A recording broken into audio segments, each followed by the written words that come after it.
Muerte. Esta palabra es una de las más temidas de nuestro vocabulario, en casi todos los idiomas. Representa algo que no es normal. Sin embargo, hace parte de nuestra vida desde que nacimos. La vemos como un hecho lejano. Por desgracia, a veces la realidad es otra. Y como no estamos preparados para afrontarla, porque es otro de los temas tabús que tenemos, pues sufrimos quizá más de la cuenta. En mi caso es un tema que ronda en mi cabeza desde siempre, creo. Tenía un miedo pánico a la muerte. Empecé a leer filósofos años atrás que me ayudaron a ver este acontecimiento de otra manera. La vida se ha encargado también de buscar la forma de que la aceptase. Estos últimos años he sido confrontada al adiós de mucha gente, jóvenes o no tanto, personas que murieron de manera violenta, otras más tranquilas. El dolor existe, dura en el tiempo y parar para pensar, sentir, ha sido y es para mí fundamental. Cuando una persona padece una enfermedad como un cáncer, la muerte es algo inevitablemente que se considera, porque el cáncer es imprevisible. De un día para otro todo puede cambiar. Una persona que padece cáncer es más frágil emocionalmente hablando frente a la muerte de otro paciente que pierde la vida. Os voy a contar una anécdota.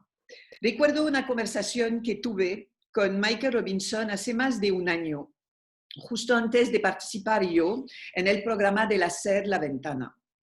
Había recibido malas noticias de su médico y quería anunciarlo este día, pero me comentó, no sé si lo voy a hacer porque en este caso te voy a quitar el protagonismo.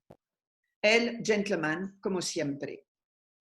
El mismo día del programa, justo antes de entrar, me volvió a hablar del asunto y le aconsejé de no hacerlo porque si él lo contaba, los oyentes, pacientes de cáncer, se sentirían afectados aunque su pronóstico no tuviera nada que ver. En uno de nuestros últimos encuentros, hace apenas unas semanas de esto, me dio las gracias, diciéndome que se alegraba de haberme escuchado este día, porque ya comprendía el daño que hubiera podido hacer. Cada vez que se muere una persona, conocida por algunos o por todo el país, como es el caso de Michael o Alessandro Lecchio, cada uno de vosotros sufrís y pensáis que os va a tocar. Porque no es así, comparto hoy pantalla con Luisa Pedrero, psicooncóloga. Buenos días, Luisa. Gracias por tu tiempo y por estar conmigo hoy. Buenos días, Valerie. Es un tema complicado la muerte y creo que más que nunca, porque hemos tenido semanas complicadas a nivel del fallecimiento de personas muy conocidas, otras totalmente desconocidas, porque no pasa una semana sin que haya fallecimientos, sea la razón que sea. Quería hacerte y hablar contigo de este tema. ¿Existen diferentes tipos de miedos en relación con la muerte?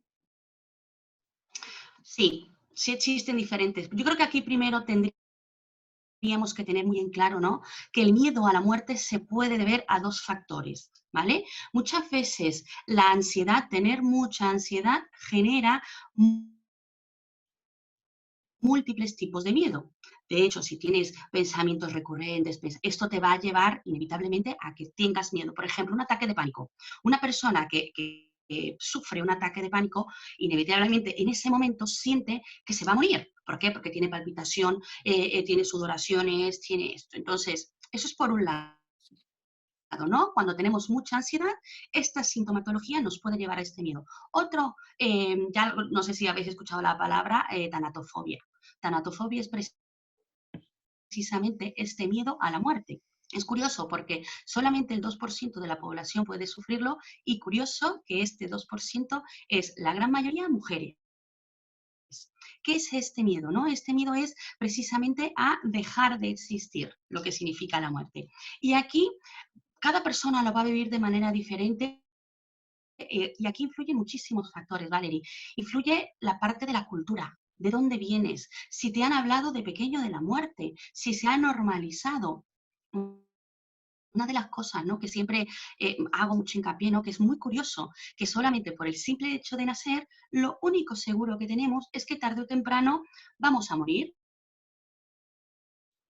Y es curioso que nadie nos da hasta a esto tan inevitable que tenemos todos los seres humanos. Nos preparan y tenemos como que culturalmente la forma de la educación en los seres humanos es: tú prepárate para la vida, prepárate porque tienes que estudiar una carrera, aprende a cocinar, aprende a conducir, todo esto, ¿no? Cuando seas madre tienes que saber hacer esto. Vale, muy bien, pero nadie te asegura que vayas a tener un trabajo, que vayas a ser madre. ¿Me explico? Nos preparan para cosas que no tenemos que seguras. No es que esté mal. Yo creo que parte de nuestra educación tendría que tener incluido esto, ¿no? El temor a la muerte, el tema de la muerte, el entender desde pequeñitos que tarde o temprano nos podemos ir y, ojo, esto no tiene nada que ver con la edad. Hay personas que fallecen a los 4 años, a los 10, a los 16. Pero ¿qué pasa con el tema de la muerte? Como no se nos habla, sigue siendo todavía a nivel social un tema tabú, no se nos habla del tema, entonces cuando ocurre lo vivimos como una injusticia, lo vivimos como algo que no debía de haber ocurrido. Entonces, ¿qué pasa? Todo esto cultural, lo que llevamos en nuestra mochila emocional, toda la información que nos ha metido, nos va a llevar inevitablemente a tener miedo a la muerte. Ahora, aquí quiero puntualizar algo. El tener miedo a la muerte en cierto grado es positivo. ¿Por qué? Porque si no tuviésemos miedo a la muerte, estaríamos realizando conductas temerarias. ¿Me explico? Tendríamos un tipo de, yo qué sé, coger el coche e ir muy rápido y de alguna manera exponernos a esto. Es decir, si el que esté viendo ahora mismo esto tiene un poco de miedo, es bien. ¿Cuándo se convierte en un problema? Cuando es tanto el miedo que te impide tener una vida plena, una vida tranquila. Es decir, debemos de aprender a tener este tipo de concepto todos los días. De hecho, muchas veces a raíz del diagnóstico, ¿no?, el diagnóstico del cáncer, una de las primeras cosas que se nos viene a la cabeza es: me muero. Ya está, me muero. ¿Por qué? Porque tenemos relacionado mucho la palabra cáncer con muerte. Mira, en el 2005, creo que fue en el 2005, se hizo una encuesta, ¿no?, en Madrid. En el centro de Madrid se le preguntaba a la gente, te voy a decir varias palabras y me tienes que decir lo primero que se te viene a la cabeza. Se llama asociación libre. Se les decía caballo, familia, nube, varias. Y entre estas palabras estaba la palabra cáncer. Es curioso que el 65% aproximadamente lo relacionaba con muerte. Y el otro tanto, el 35%, sufrimiento, dolor, y un 2% dijeron oportunidad de crecimiento. Ahora bien, este 2% resultaba que eran personas que habían atravesado la enfermedad o que habían acompañado a alguien a atravesar la enfermedad. Entonces, aquí tiene que ver muchísimo. A mí me gusta hablarlo como si fuese una mochila emocional, ¿no? Todos traemos una mochila que no podemos tocar, que es en toda esta información que nos han dado. Esta mochila nos va de alguna manera a predisponer cómo vas a afrontar este tema, ¿vale? Entonces, ¿el miedo a la muerte de qué va a depender? Dime. No, no, acaba y luego sí. Entonces, esta información, ¿no?, que tengamos, también se unen otros factores de personalidad, por ejemplo, si tienen una personalidad que tiene un poco más neurótica, más obsesiva, pues obviamente estos temas los vas a coger y los vas a rumiar más, ¿no? Pero aquí hablando de población en general, vamos a tener un poco de miedo y no está mal. El gran problema es que tenemos como catalogadas, ¿no?, emociones malas y emociones buenas, y a las emociones malas es como que hay que quitarlas. No hay que pensarlas. No, muchas veces todas nuestras emociones tienen una función, ¿vale? Todas. De hecho, el tener un poco de miedo nos permite sobrevivir, nos ha permitido sobrevivir a la especie, ¿no? Si no tuviesen tenido miedo nuestros antepasados, no estaríamos aquí. Ya. ¿Tú crees que se teme más a la muerte o al sufrimiento? Yo creo que ese sí el sufrimiento. Es decir, a ver, aquí influyen muchas cosas, ¿no? El tema de la muerte, mucha gente cuando, y a pacientes, ¿no? Que he tratado que igual están en esta fase terminal, aquí juegan muchos factores, aquí juegan también las creencias cuando hablamos del tema de muerte. Los pacientes, por ejemplo, que creen en que van a atender, en que van a otro sitio, pero que en este sitio además se van a encontrar con sus seres queridos, son personas que afrontan de una manera diferente, tal vez con menos picos de ansiedad, el tema de la muerte. Ahora bien, las personas, y aquí no hablo de religión, ¿no? Hablo de si piensas que te vas a convertir en energía, si piensas que te vas a ir a un sitio, da igual. El caso es que si tú sientes que la muerte te lleva a otro sitio, es decir, que no desapareces del todo, lo vas a encajar mejor que las personas. Y he tenido personas ateas, es decir, no creen en nada, que aquí muero y ya se termina todo. Es verdad que ellos lo viven con más ansiedad, ¿no? Porque se plantean, bueno, ¿y esto para qué ha servido, no? ¿Para qué he estado aquí? He estado un rato aquí en la Tierra, en la vida, y ya no... ¿Ha valido para algo? ¿Ha valido? Y también es verdad, y aquí hay publicaciones de esto, que las personas que se encuentran, ¿no? En este final de vida, muchos que se consideraban ateos, los últimos días convierten, ¿no? Esta creencia y creen en algo. Entonces, en cuanto al sufrimiento, aquí tiene que ver, y yo creo que estamos muy influenciados por las cosas que hemos visto, las cosas que hemos visto en la tele, ¿no? Películas que nos plantean unas escenas catastróficas, unas escenas donde se ve el paciente demacrado. Entonces, esto se nos va a esta mochila emocional, ¿no? Entonces, cuando nos plantean el tema de la muerte, lo primero que se nos viene es sufrimiento. Sufrimiento, cuando a día de hoy la muerte no es así. No es así, hay muchísimos fármacos, además todo el control del dolor está de alguna manera, la gran gama, ¿no? De los índices de dolor suele estar muy bien controlado. Son muy poquitos, por no decirte ya casi ninguno, que no se logra controlar del todo, Son los ¿vale? cuidados Pero que no es paliativos. así. De hecho, así es. Antiguamente no teníamos cuidados paliativos, ¿no? A día de hoy sí, donde se cuida precisamente esto, ¿no? La calidad de vida del paciente y donde además los fármacos que hay a día de hoy permiten que el paciente esté más consciente. Antes los fármacos permitían que no hubiese dolor, pero estaba la gran mayoría del tiempo dormido, ¿no? A día de hoy han ido evolucionando los fármacos que te permite estar consciente con tus seres queridos, pero además sin dolor. Ya. Entonces yo creo que aquí tendríamos que cambiar un poco, ¿no? Esta mentalidad y estos miedos aprendidos. La pena con los cuidados paliativos, otra vez, es que según las comunidades están más o menos implantados. Y eso podéis echar un vistazo a un artículo que tenemos en nuestra última edición de La Vida en Rosa, donde abordamos este tema. Esto hay que cambiarlo porque no es, es decir, que tenemos que irnos y tenemos que vivir porque vamos a tener deberes, obligaciones, tenemos que poder estar acompañados y vivir y morir dignamente. Existe Eso es. una... ¿Cómo explicar, perdón, que cuando se muere de cáncer alguien que no conocemos personalmente, pensemos como paciente en nuestra propia muerte, además de la pena que sentimos? Cáncer rima inevitablemente con muerte, lo digo porque por desgracia falleció Alessandro Lecchio, que solo tenía 27 años, y esto ha conmovido muchísima gente y muchísimos pacientes, obviamente. Sí, a ver, influye en el sentido de que pues somos seres humanos, ¿no? Y tenemos lo que es la empatía, pero si además esa persona ha fallecido por una enfermedad que tú también estás atravesando, pues es inevitable pensar, ¿no? Uy, vamos a ver si él ha fallecido, entonces lo más seguro, o puede ser que yo también me vaya a ir la enfermedad, ¿no? Es decir, lo raro, lo antinatural sería que no lo pensases. ¿Vale? Sería lo que igual tal vez nos tendríamos que ocupar, porque tendría que haber un síntoma de que tu psique no está funcionando bien porque no te estás realizando la empatía, no estás viendo esto. Entonces, no está mal, ojo Valerie, no está mal que al momento de que vemos que alguien fallece, nos preocupemos, ¿no? O decimos, guau, ahora bien, aquí El truco de alguna manera está en cuánto tiempo permitimos que esa preocupación esté allí.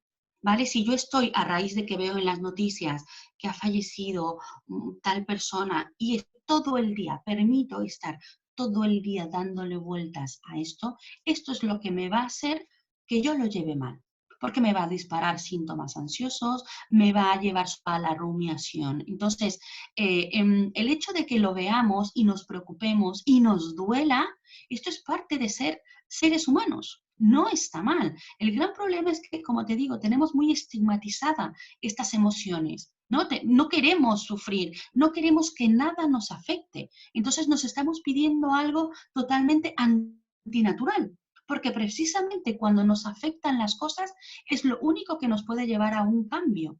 Cuando nos afecta algo, cuando algo nos llega, cuando nos vemos de alguna manera reflejados en lo que ha ocurrido, es como decimos, uy, mira, pues voy a empezar a comer más sano, pues voy a beber más agua, pues voy a intentar, tengo esta duda, llamo al médico.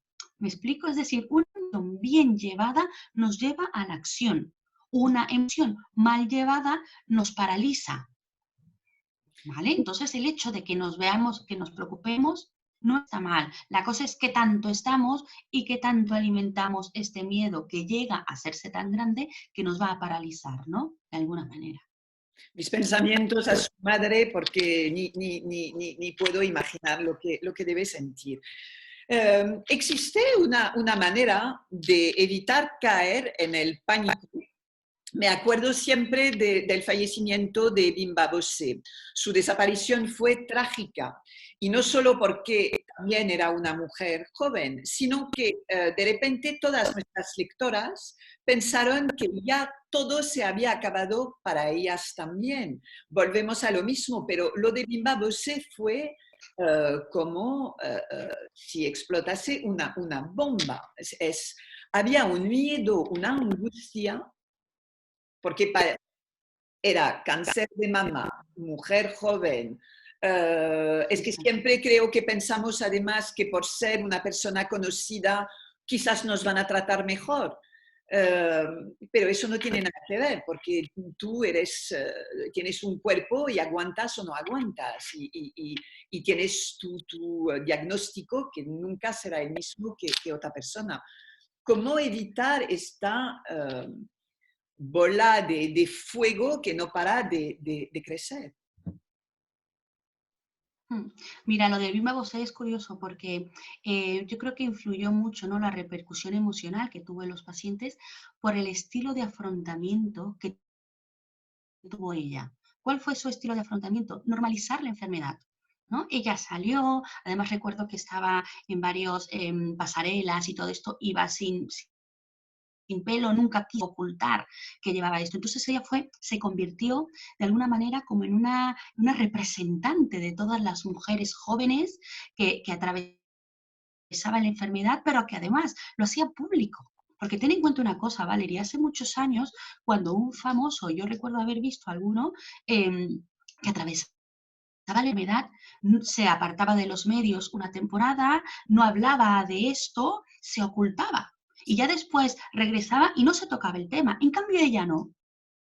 Ella lo que hizo fue, oye, esto lo estoy atravesando, no pasa nada, y lo vivió con una normalidad que ayudó a mucha gente. Y la gente, claro, la cogió como una referencia. Entonces, si de repente coges emocionalmente a esta chica como una referencia, Bimba, ¿no? Y dices, mira, si ella sale, ella va a eventos, ella hace entrevistas, ¿por qué yo no? ¿Vale? Ayudó muchísimo. ¿Y qué pasa cuando esta referencia de repente te dicen, ha fallecido? Entonces muchas pacientes piensan, pero vamos a ver, no que me habían dicho que la actitud, si yo tengo actitud positiva, si yo hago esto, tengo más posibilidades de curarme. Ella lo ha dado todo, ha puesto su 100% y no se cura, entonces ya está, ya está. Yo que tengo momentos bajitos, seguramente no me voy a curar. ¿Me explico? Entonces, yo creo que más que nada influyó, ¿no? Y yo creo que ha dejado una muy buena marca, una muy buena huella, fue Bimba por su estilo de afrontamiento, por su forma de encarar. Yo recuerdo una entrevista que vi de ella que hablaba de, bueno, esto es una enfermedad, ya está, pero yo soy más cosas que una enfermedad. Entonces, yo creo que fue un gran ejemplo y nos tendríamos que quedar con eso, ¿no? El estilo de afrontamiento marca muchísimo, que además su ejemplo ayudó a muchísimas Pero chicas. yo creo que casi todas las pacientes que conozco se podrían llamar bimba, porque se comportan de esta forma. Entonces, no sé si, es que a veces me pregunto si está bien decir de manera pública, tengo cáncer y hablar siempre de su cáncer, o si simplemente decirlo y ya no tocar el tema, lo que hizo Michael Robinson, porque él no quería representar, él se sentía muchísimo más que su enfermedad y no quería aprovecharse de su enfermedad. Y muchos intentaron eh, aprovecharse ellos de su enfermedad. Entonces, yo creo que puede también ser peligroso hablar mucho de una persona pública, de un personaje público y del si va bien o si no va bien o si está bien o no, porque hacemos daños a otros. Mm, mm. Es verdad. A ver, mira, una de las cosas que siempre he hecho mucho hincapié y hago mucha crítica, ¿no? Es que, por ejemplo, cuando un famoso fallece, tienes que darte cuenta la cobertura mediática que tiene. Durante 1 o 2 semanas nos echan documentales en la tele, nos hablan sobre su vida, fotos, entrevistas, todo relacionado a esto. A mí me gustaría que hiciesen la misma cobertura cuando un famoso atraviesa la enfermedad y después de esto, pues mira, forma su propia empresa, tiene familia, realiza sueños, viajes, ojalá y tuviésemos la misma cobertura cuando una persona atraviesa esto, pero no. ¿Por qué? Porque desgraciadamente esto no vende.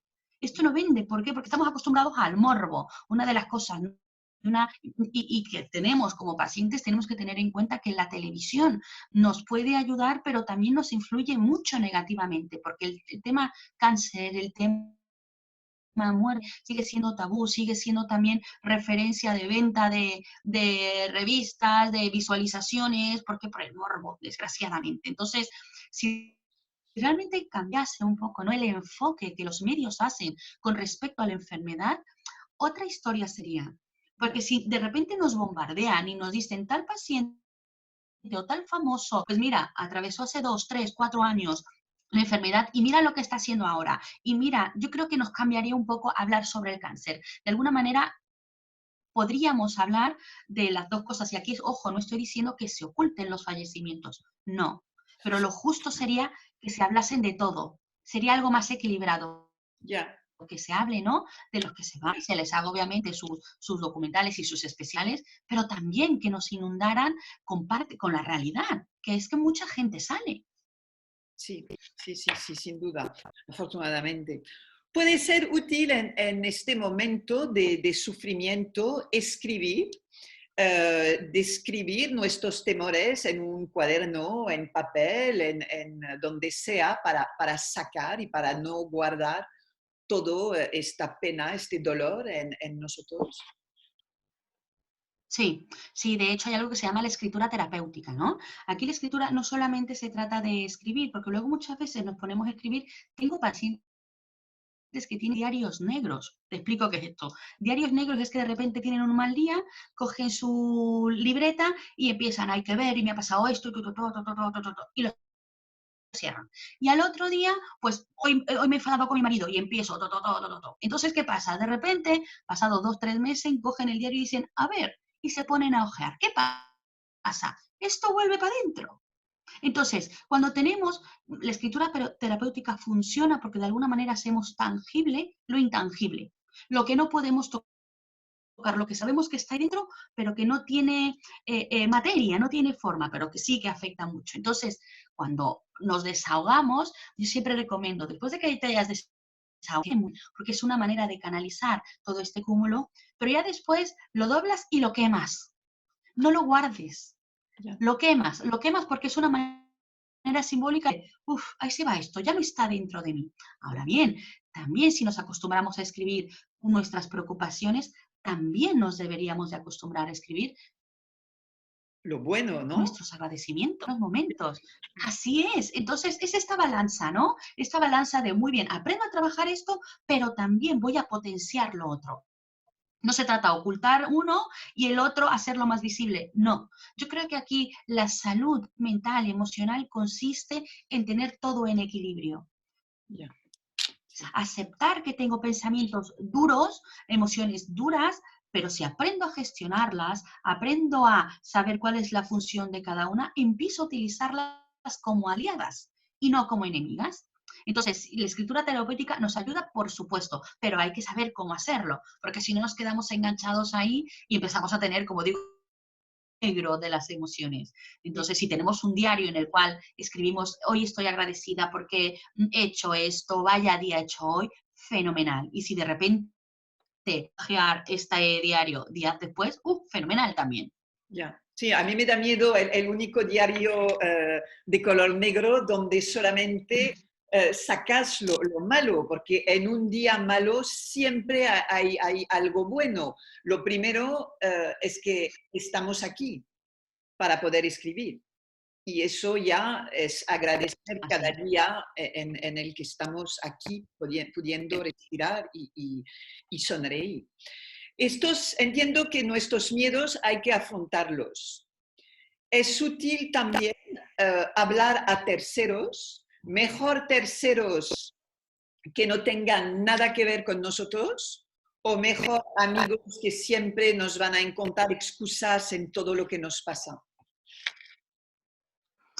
A ver, aquí el hecho de tener a alguien, una referencia, un mejor amigo, la pareja, no lo sé, alguien, para poder desahogarnos está bien. Ahora bien, ¿qué pasa? Que muchas veces luego, igual tenemos un amigo, te lo digo porque tengo pacientes así, que tienen una mejor amiga que en lugar de motivarles al cambio, les ayudan a que se queden enganchadas en la queja. Igual y de repente le llama y le dice, mira, es que hay que ver, he discutido con mi marido y me han dicho que la quimio y me siento fatal. Y la otra chica que le contesta, es que es verdad, pobrecita mía, llevas todas las razones, que es muy duro lo que estás pasando. ¿Y qué pasa? Se retroalimentan negativamente.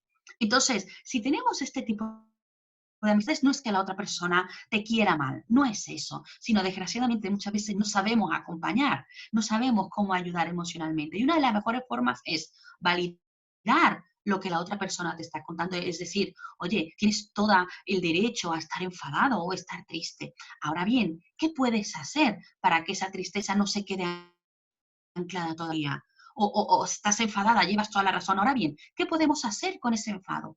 ¿Te apetece que vayamos a tal sitio y nos tomemos un cafelito y después de ahí de paseo para que te aclares un poco? Es decir, está muy bien hablar con terceros, pero tenemos que darnos cuenta, tenemos que analizar si esa persona me está ayudando a darme ancla o solamente me está reforzando esta parte, ¿vale? Porque realmente, por mucho que nos quieran, repito, esto no es porque no nos quieran, sino desgraciadamente no nos enseñan a acompañar esta parte emocional, ¿no? Y tengo mucha gente que está así, que tiene una mejor amiga, un mejor amigo, y este mejor amigo lo único que hacen es verdad, pobrecita de ti o pobrecito de ti, y no nos ayudan, no nos motivan al cambio. Entonces aquí mucho cuidado.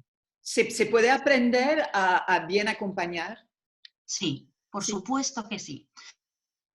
Si primero tienes que aprender tú a gestionar las emociones que la otra persona te está provocando para tú poder acompañar, porque si no de repente me llama mi amiga que está pasando la enfermedad y me cuenta su angustia y yo no sé gestionar mi propia angustia que me está generando la angustia de ella. Entonces de repente somos dos personas angustiadas intentando ayudarse una a Sí. otra. Esto siempre lo visualizo como dos personas que están ahogándose y una se sube encima de la otra. ¿Me explico? Y al final es que nos salimos, no nos ayudamos, sino nos retroalimentamos negativamente. Sí, saber acompañar duele, es decir, que el primer paso es que te duela, es ir profundamente dentro de ti y luego puedes escuchar, ser más empático y entender sin palabras lo que el otro te quiere decir también. Tras Así es. haberte entrevistado hace unas semanas, he leído el libro de Elizabeth Kübler-Ross, La muerte es un nuevo amanecer. para prepararme al fallecimiento de un ser querido. Lo enseño aquí, está en francés, pero existe en español sin ningún problema. Es casi una Biblia, diría. Aunque sabía que iba a llegar este fallecimiento, yo estuve devastada. Sin embargo, este pequeño libro, porque es muy pequeño, me ha aportado mucha paz, porque de repente la muerte tenía otra connotación.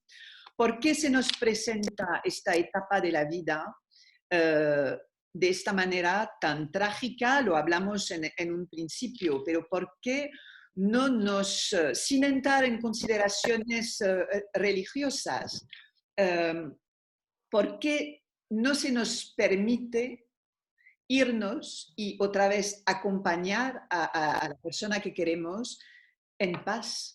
Porque creo que después de leer este libro solamente podemos sentir paz. Sí, sí, una de las cosas de este libro, ¿no? Cuando lo hablamos en su momento, es que yo lo suelo recomendar mucho a gente que está en proceso de duelo, porque es precisamente eso, se lo he recomendado a personas musulmanas, católicas, da igual la religión que lleven, ¿no? Habla de algo universal y por eso me gusta recomendar. Porque da igual lo que tú pienses. Y fíjate que es curioso, Valerie, porque el libro te habla sobre todo, te cuenta varias historias, ¿no? Varios momentos, y todos te llevan en sí lo mismo, ¿no? Nos habla de amor, nos habla de compañía, algo que es universal. Pero además, lo que más me gusta es que lo escribe una médico que tiene varios libros, este es uno de ellos, ¿no? Los anteriores, La Rueda de la Vida, hay varios, habla un poco el proceso de ella cómo fue cambiando. Era una médico que estaba basada en el método científico, después de la muerte no hay nada, y cómo poco a poco en su experiencia, en su día a día, con pacientes en estado terminal de todos los tipos de enfermedades que hay, de todos, ¿no?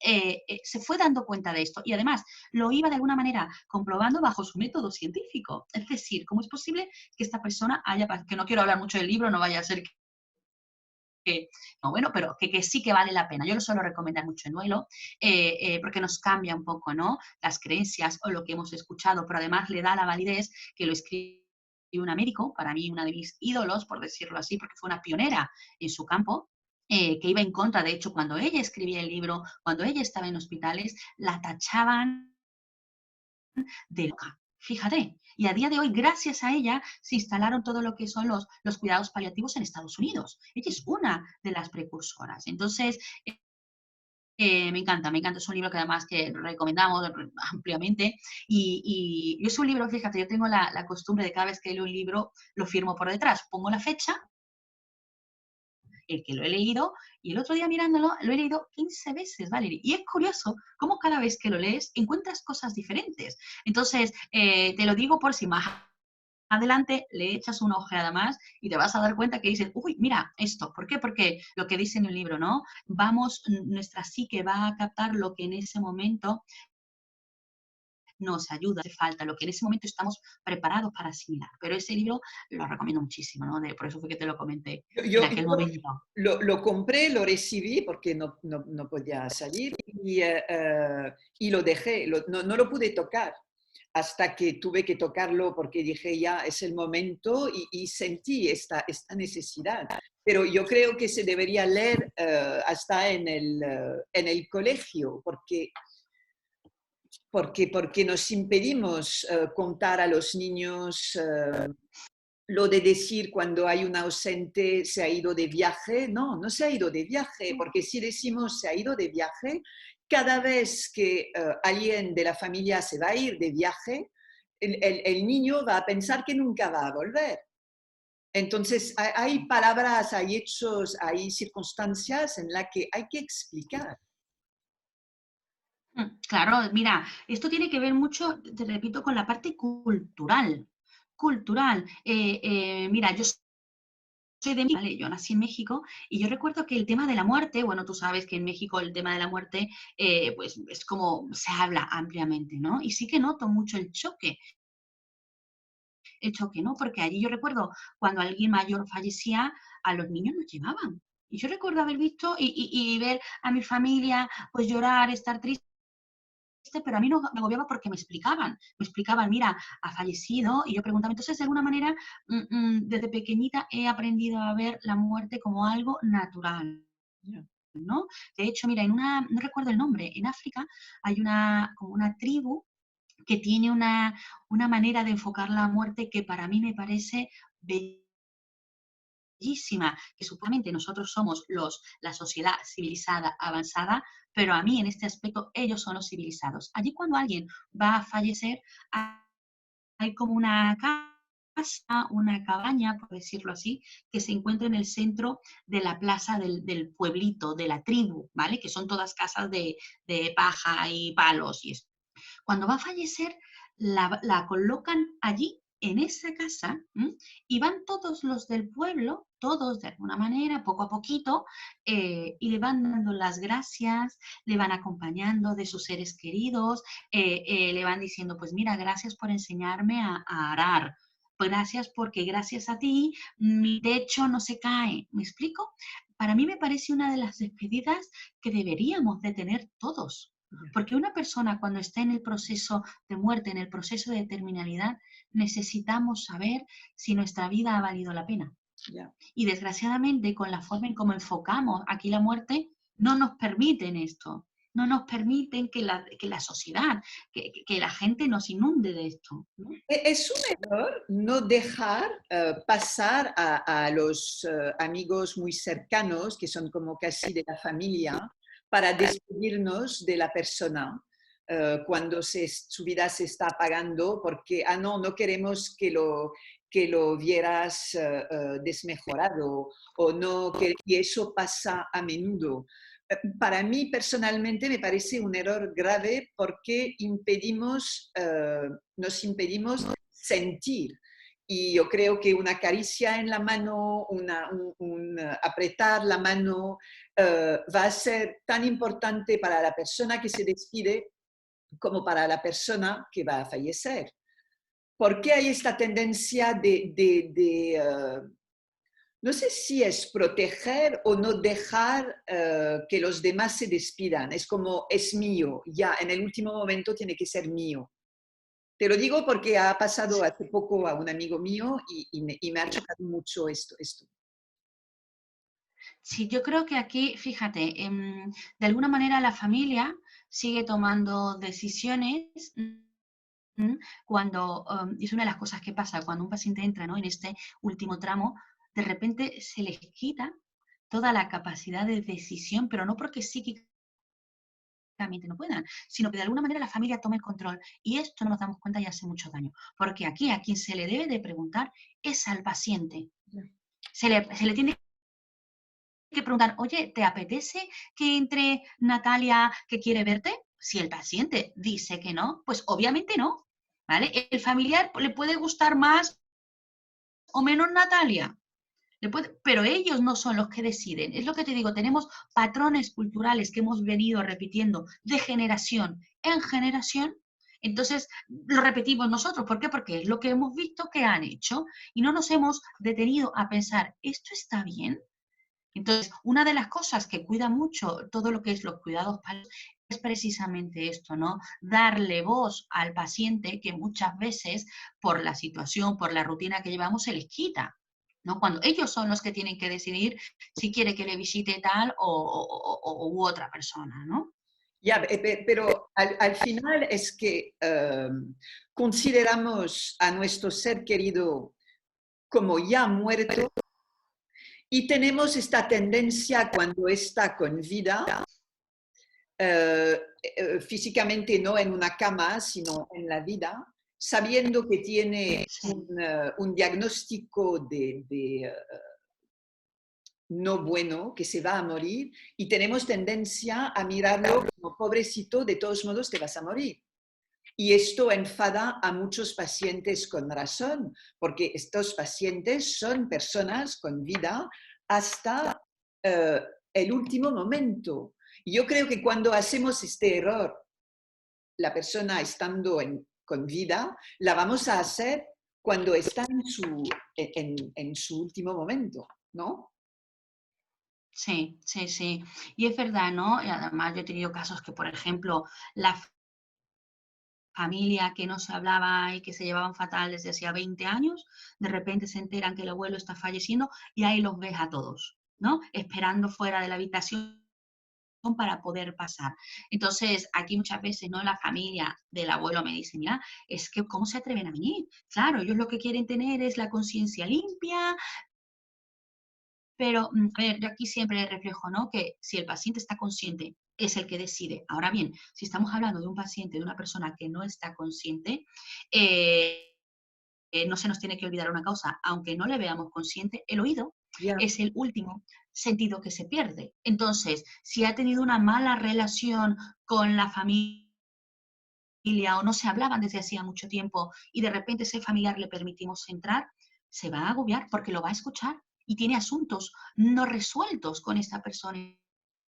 Entonces, en lugar de fomentarle que esté tranquilo, que esté en paz, tal vez lo que le vamos a llevar a que esté inquieto, a que esté, no lo sé, a que no se sienta bien. Entonces, aquí de alguna manera la familia debe jugar, ¿no? Como guardianes, guardianes siempre haciendo a un lado sus propias percepciones, ¿no? Porque igual he visto casos de que está falleciendo un chico joven y está la madre en la puerta y de repente llega la exnovia a la cual la madre no soportaba y no la deja pasar, ya. cuando el chico tuvo una relación muy bonita con esta chica. Entonces, aquí cuidado, ¿vale? Cuidar y Dejar el proteger de alguna ego, manera. ¿no? Dejar el ego, el egoísmo y Totalmente. pensar en la persona que se está yendo y mimar a esta persona hasta el último momento. Sí, sí, el egoísmo.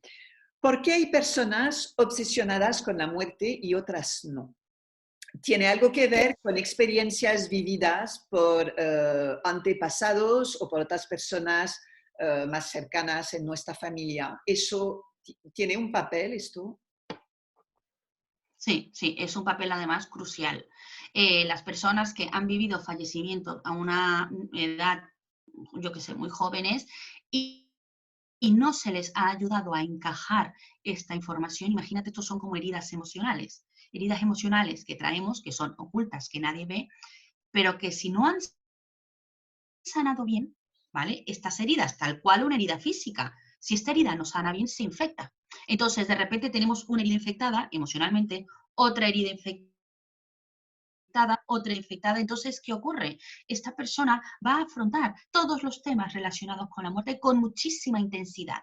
¿Por qué? Porque trae en su bagaje emocional, en su mochila emocional, temas inconclusos, temas no tratados. Entonces, que en su suma generan pues sintomatología. Eso es por un lado.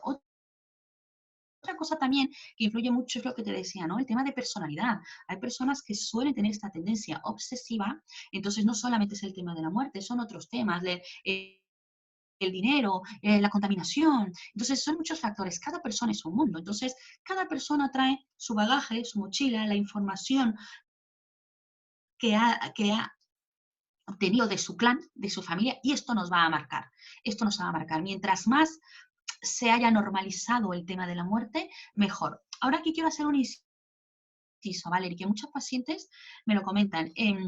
Muchas pacientes dicen, vamos a ver, que es muy fácil hablar del tema de la muerte cuando no tienes un diagnóstico. Ojo, ¿eh? Porque ellos sienten que tienen más papeletas, ¿vale? Más papeletas para, pues, dicen, mira, es que yo tengo una enfermedad, tengo más papeletas para morir. Entonces, tú no, ojo aquí, no. ¿Por qué? Porque todos tenemos papeletas, Sí, todos. La gran diferencia es que unas las traemos en la espalda y ya. no nos damos cuenta, La y otra otras, persona. como el diagnóstico de una enfermedad, la traemos aquí. Ya. Pero todo, mira, he tenido un par de casos donde la paciente es la que está atravesando el cáncer y los maridos jóvenes, te estoy hablando 48 años, jóvenes, ¿vale? Atraviesan la enfermedad y de repente pierden al marido de un fallo cardíaco. Y me dicen, Luisa, ¿qué razón tenías? Y digo, ¿lo ves? Ya. Es que todos tenemos papeletas. El gran problema que es que cuando nos diagnostican un cáncer, esta papeleta, y aquí es nuestro gran poder, podemos decidir si esta papeleta la tenemos aquí y nos impide ver lo que hay, o cogemos, la ponemos a un lado y decimos, vale, muy bien, la tengo allí y esta papeleta me va a ayudar a no perder el tiempo. Ya. Ojo, pero realmente todos traemos papeletas, ¿no? Todos traemos, deberíamos ser conscientes de nuestra finitud, porque así no perderíamos el tiempo en discusiones absurdas, en irnos de un sitio sin despedirnos o irnos enfadados, tú no sabes si mañana está, ¿no? Una pregunta en relación con la que acabo de hacerte. Una persona que ha vivido de cerca su propia muerte a través de un accidente y tal, y que tiene niños después, este miedo o una parte de esta persona quizás haya muerto después del accidente porque tienes que renacer de otra forma, porque tienes que reinventarte. ¿Se puede transmitir este miedo a la muerte o este pánico a la muerte a los niños que vienen después? Porque supongo que Depe- estas emociones las tienes como marcada, son tus huellas casi. Entonces, tú puedes mm, tener niños y sin querer transmitir este miedo o esta muerte vivida de una parte de tu vida. sí, aquí tiene que ver mucho cómo los adultos hayan encajado esa crisis, ¿no? Porque un accidente, una enfermedad, son crisis de la vida que nos toca atravesar. Entonces, tiene que ver mucho el significado que le hayan dado. Porque muchas veces igual decimos, no es que al niño no le hablo del accidente, no le hablas directamente, pero inconscientemente le transmites tu miedo. ¿Cómo? Si de repente al momento de subirte al coche, lo primero que le dices con angustia, con ansiedad, ¿te has puesto el cinturón? Revisas 30 veces el cinturón, ahí le estás transmitiendo miedo al coche. ¿Me explico? Entonces, se transmiten, nuestros padres son los que ponen la primera información en nuestras mochilas. Entonces, como adultos, tenemos la obligación de decir, oye, mira, esta información que me han dado no me ayuda, la desecho y decido meter nueva información. Entonces, Pero yo creo cuando que, eres dime, niño, ¿cómo puedes sobrevivir a esta carga que no es tuya? primero hacerla consciente. Y esto es uno de los grandes, suena muy obvio, Valerie, pero desgraciadamente no miramos para adentro. De repente tenemos en nuestra rutina del día a día, tenemos una discusión con el jefe, por ponerte un ejemplo, ¿no? Y luego decimos, uy, ¿por qué he reaccionado de esta manera tan exagerada? Nos quedamos ahí, empezamos a decir, hay que ver el jefe, es que el jefe con el dedito fuera, como digo yo, apuntando siempre para afuera. Y no tenemos ese momento, ese acto de reflexión de decir, ¿qué es lo que el jefe qué lectura estoy haciendo yo para haber reaccionado así? No tenemos esta costumbre. Entonces siempre echamos balones fuera y no tenemos este acto de analizar. Entonces, no podemos decidir, si no analizamos, si no miramos para adentro, no podemos decidir todo, ver primero, ser consciente de qué trae nuestra mochila emocional. Si no sabemos qué tiene, pues obviamente no podemos sacar y poner cosas. Entonces, yo creo que tiene que ver, como me gusta decir, ¿no? Estamos en una sociedad muy avanzada, tecnología, Zoom, videollamadas, pantallas planas, todo, pero emocionalmente somos unos cavernícolas emocionales. Ya. Y No, yo no, creo no que sabemos gestionar nuestras emociones. este confinamiento, yo sé que ha ayudado a muchas personas a entrar, a analizar, a muchas otras, por desgracia, no. Pero yo creo que sí hay una lección que sacar de este confinamiento, aparte del drama, es esta posibilidad de haber podido conocerse mejor y conocer sus reacciones y ver cómo funcionamos cuando no podemos y qué es lo que tenemos dentro. Porque al final lo que somos no es lo que aparentamos, es lo que somos por dentro. Y esto es Sí. el trabajo número uno que deberíamos hacer en nuestra vida. La última pregunta, porque si no Zoom nos va a cortar, ¿cómo vivir serenamente nuestra propia muerte? Depende de la manera en la que hemos vivido, realizando sueños, por ejemplo, o simplemente conociéndose y viviendo en paz. Sí, para poder tener una buena muerte, además, ¿no? Del control del dolor, control de Sí, sí, sin síntomas, que esto hablar es de esto. aparte, es necesario el que nos permitan, ojo, el que nos permitan despedirnos. Eso es una, que muchas veces he tenido gente que igual me dice, Luisa, es que he querido hablar con mis hijos y al momento que he empezado a hablar, me decían, no, calla, calla, calla, papá, si en verano nos vamos a ir al crucero. Y el paciente, ¿qué le estamos transmitiendo allí? No le damos esa oportunidad de dar las gracias, de decir lo siento. Muchos tienen las ganas de decirle, oye, mira, quiero que sepas que te quiero mucho, quiero, y luego muchas veces por nuestra incapacidad emocional, ¿no? Por nuestras propias defensas lo que hacemos es parar esto. Entonces, para poder tener, se nos tiene que dejar, si nace de nosotros, obviamente, ¿no? Hay gente que se despide de una manera muy explícita y hay gente que se despide con un apretón de manos, con una mirada, con un te quiero, pero nos tienen que dar permiso de poder hacer esto, ¿no? Otra cosa también para una buena muerte es que, y siempre lo hago mucho hincapié en esto, cuando nos toca estar ahí, tenemos una necesidad de que nos digan que lo hemos hecho bien, que nuestra vida ha valido la pena, que aquí muchas veces me dicen los hijos, ¿no? Recuerdo un caso ahora que me decía, Luisa, pero yo cómo voy a llegar con mi padre y me voy a poner a decirle, papá, gracias, va a pensar que me estoy despidiendo. Y le digo, no, pero hay una forma muy sutil. Si tu padre igual no está listo para hacerlo de esta manera tan explícita, podemos hacerla de otra. Si tú de repente llegas y yo qué sé, oye papá, ¿tú te acuerdas cuando me enseñaste a conducir, yo qué sé, a montar bicicleta?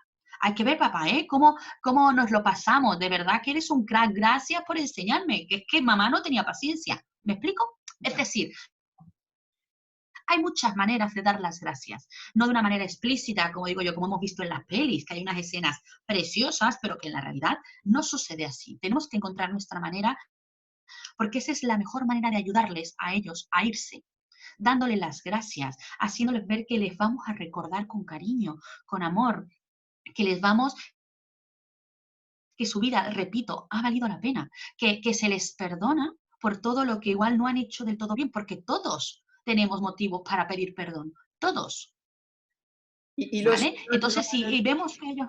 sí, sí, dime, perdón. Entonces, muchas veces, ¿no? Que la misma familia es la que impide este proceso, además, más natural, como te decía yo, ¿no? Esta tribu africana que lo hace de esta manera, a mí me parece precioso y curiosamente, porque se hizo un estudio americano allí, puntúan menos dolor estas personas, puntúan menos sintomatología de dolor, fíjate. Y cuando no podemos despedirnos, lo que nos decía en la última entrevista que hicimos juntas es escribir o es hacer como un ritual para despedirse. Es decir, que eso también ayuda y pensar que la persona nos ve y otra vez este libro lo explica y nos deja en paz para los que no hemos podido despedirnos. Así es. Pues, Así es, Luisa, como siempre, un placer enorme. Yo podría hablar horas y horas de estos temas porque me parece, enfin, es vida, es lo que sentimos todos, creo, y seguramente volveremos a encontrarnos. Muy bien, vale. Y gracias a ti, sobre todo por dar voz, ¿no? Dar voz a todas las pacientes y a todas las personas que están atravesando esto, ¿no? Es un tema valiente que me encanta que lo toques porque yo que estoy en consulta y lo veo, ya te digo yo que la gran mayoría, por no decirte el 99,9, se plantea esto. Y el que tú seas portavoz y te atrevas a hablar del tema, ole, de verdad que sí, ole por ti, No, Valerie, no a soy tocar la única, pero creo que estos hemos temas. todos entendido que era urgente hablar de esto. Y eso gracias también a este confinamiento. Un abrazo enorme y la conexión ha sido un poco tremenda, pero se ha entendido, creo, perfectamente todo lo que decías. Un abrazo enorme. Vale. Muchas gracias. Un abrazo, Valerie, cuídate mucho. Hasta luego. Adiós.